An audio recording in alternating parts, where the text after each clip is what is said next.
Well, Your Excellency, we always taught us in the moral theology, one of the general precepts was, they always gave that example that you're out hunting and you see something moving in the bushes and you decide, well, that might be the deer I'm looking for, or that might be my hunting partner. And I think, well, I'll take a shot because I don't want to let this good opportunity get away. It would seem that organ transplants of vital organs seems to violate this principle of not acting in doubt. Well, that's true, and I think we have the question is a doubt of fact, which I think we're dealing with here. But most people put it to a doubt of law because they transpose the whole discussion as to whether brain death is truly death or not, and so they place it on a different plane.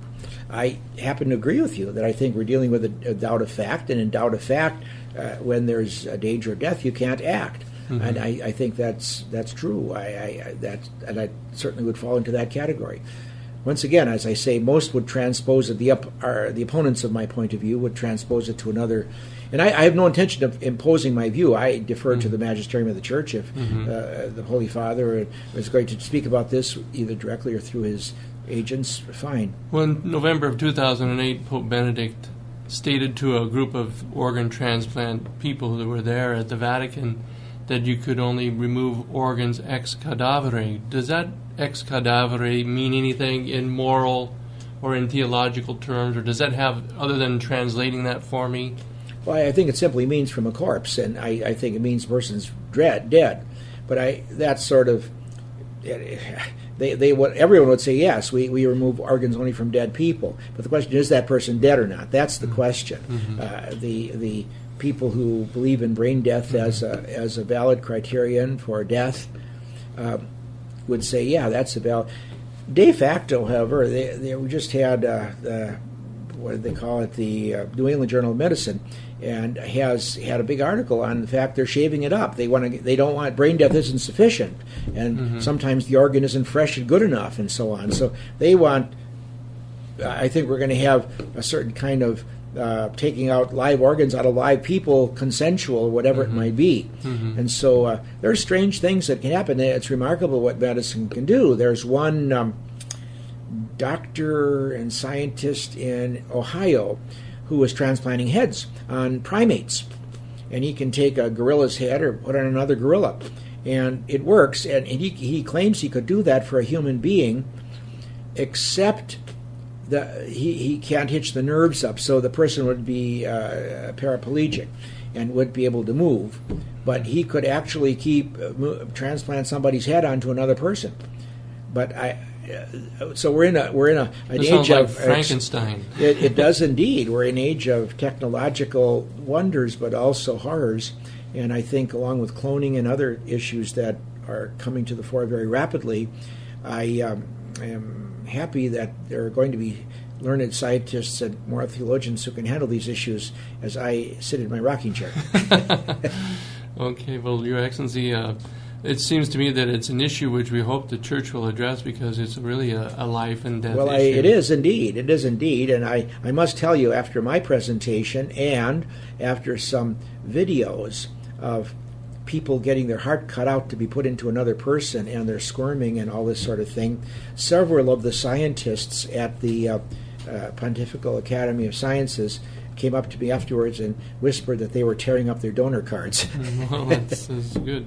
Well, when the Pope says ex cadavere, then traditionally in moral understanding, of which I presume the Pope is using traditional understanding of a cadaver, means someone who's stone cold, that brain death doesn't fit that definition. Oh, it doesn't at all. If a person, but the drawback for people who want to do heart transplants is that then the heart, you can't transplant those hearts; they don't work.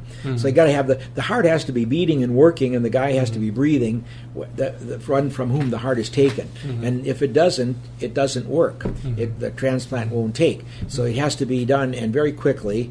The apparatus has to be hitched up so that the heart can begin beating as soon as possible in the new person, and that's the difficulty.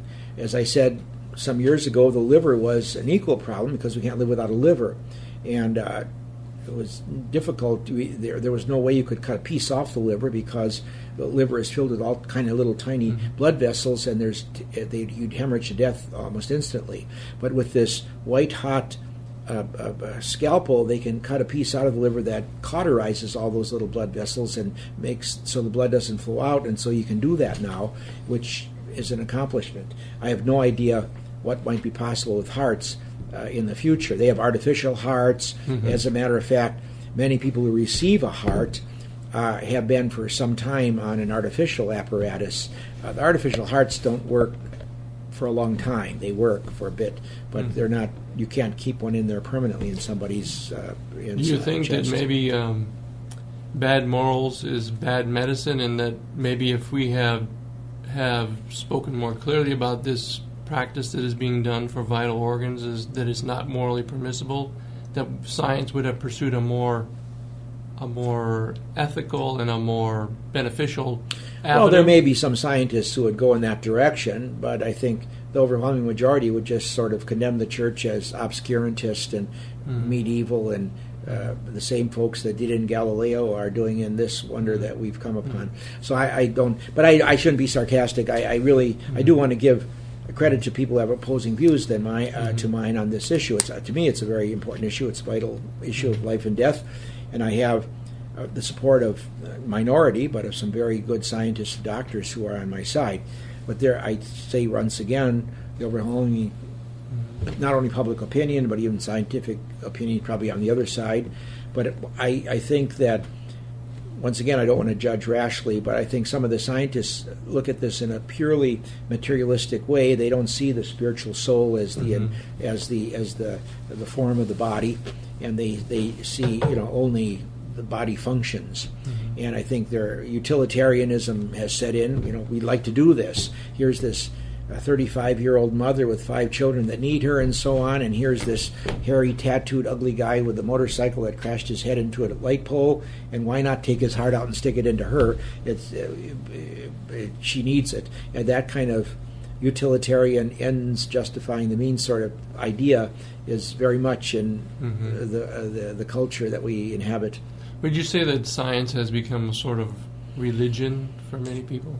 Well, it can be. I think it's a religion without any moral standards. Then there's nothing. The mad scientist is kind of all through history. We have instances of the mad scientist and the sorcerer's apprentice and all like that.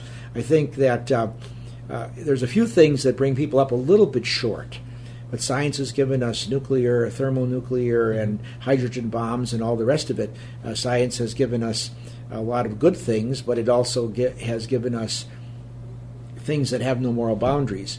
And there is a kind of, as John Paul II wrote in Faith and Reason, Fides et Ratio, his great encyclical, there is something called scientism, and one of its axioms sometimes is if it's possible, therefore we can do it.